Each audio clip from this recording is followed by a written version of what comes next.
hospital placement. The objectives of this placement were to acquire knowledge and skills and professional attitude through experimental learning, to become acquainted with the State Health Center's pharmacy administration, as well as their medicine supply systems. In addition, we also to enhance valuable skills such as time management, teamwork, and problem-solving skills, while demonstrating the highest level of professionalism and ethics in pharmacy practice. During these 4 weeks, I was able to participate in a number of activities. The first, I actively participated in the dispensing process by accurately preparing and acquiring medications, verifying patient information, and providing clear user instructions.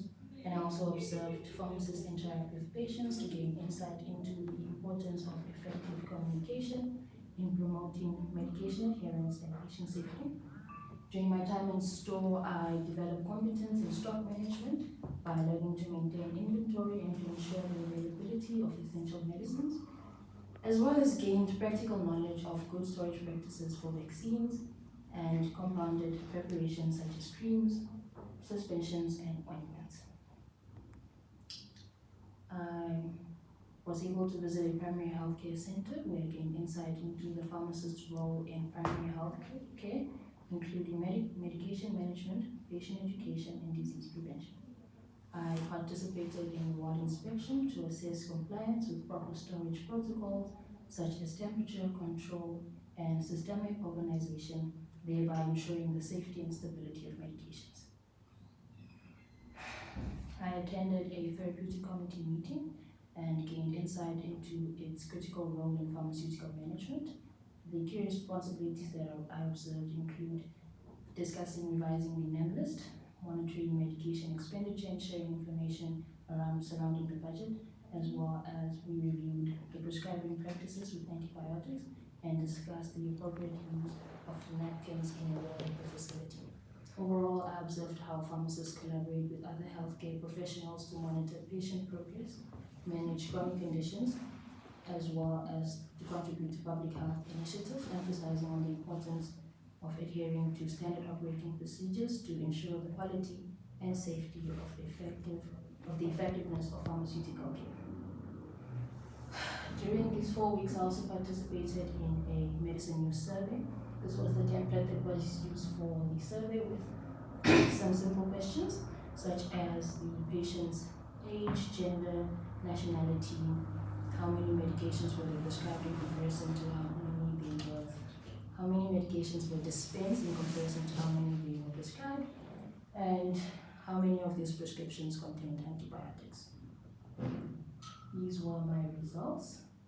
I interviewed 30 patients, and as you can see on the left, they also included a section for the patients to sign to show that they participated in the study with their consent. These were my results for the study. 100% of the patients that visited the facility were Namibian. 98.7% of the medications were dispensed in comparison to what they were prescribed. The average wait time for a patient at a healthcare facility was 3 hours and 1 minute, but I also noticed that patients who came between the hours of 8 and 9 only spent 1 hour and 40 minutes at the facility, whereas those that arrived after lunch or 2 p.m. spent 2 hours and 8 minutes at the facility. 93.3% of patients understood their medications information and were satisfied with the information given by the pharmacist, and 50% of the prescriptions contained an antibiotic.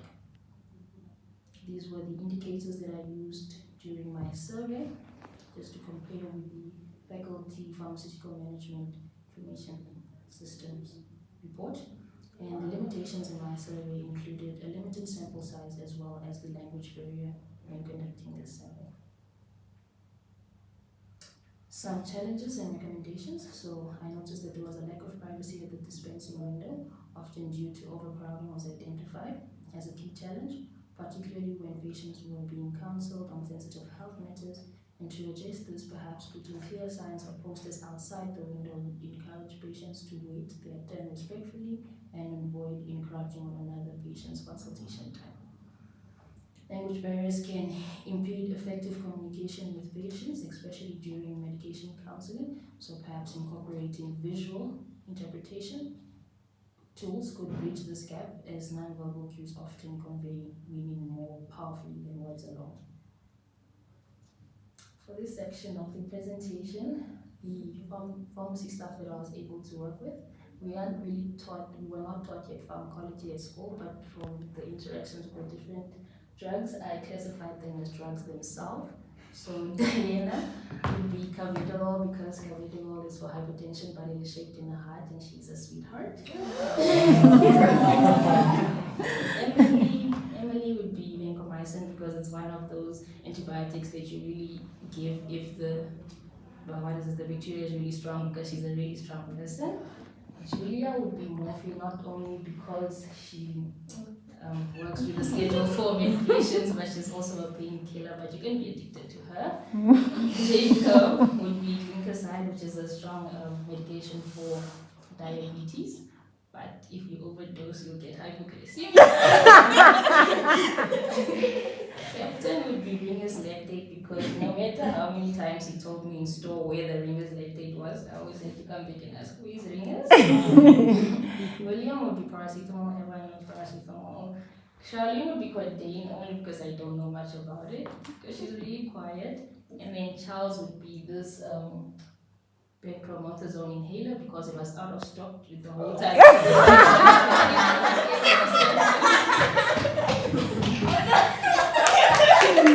Oh my God.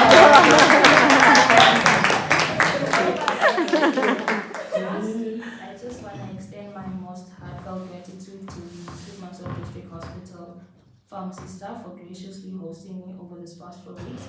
My experience has been immensely and educationally rewarding. I sincerely appreciate the other staff members as well across the various fields for their kindness and support throughout my stay. Their willingness to assist, teach, and address my questions has significantly enhanced my learning experience, and I am grateful for the collaborative spirit and professionalism demonstrated by everyone at this facility.